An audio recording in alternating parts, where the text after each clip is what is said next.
राजनले माछा ढुङ्गा लानेर बाहिर निकालेको थियो। त्यसलाई अब कसरी खाने भनेर सिकाउँदैछ।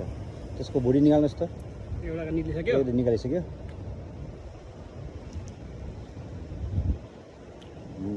नुनिलो है। नुनिलो छ। मरिच हाल्नुपर्छ कि पर्दैन? पर्दैन। त्यसको चाहिँ आन्द्रा भुँडी चाहिँ कसरी निकाल्नुपर्छ भनेर उहाँले सिकाउँदैछ।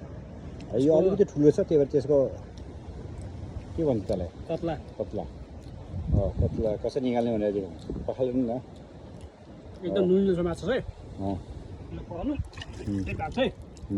ए भाग्ला। अब यसको भुँडी यसो गर्ने। भुँडी कसरी दिनु? यसको याङ 7वटा थियो होला।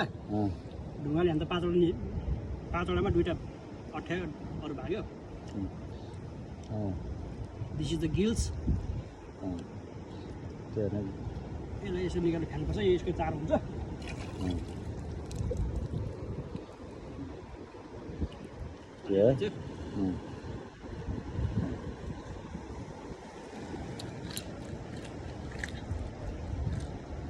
नुन खाएको छैन?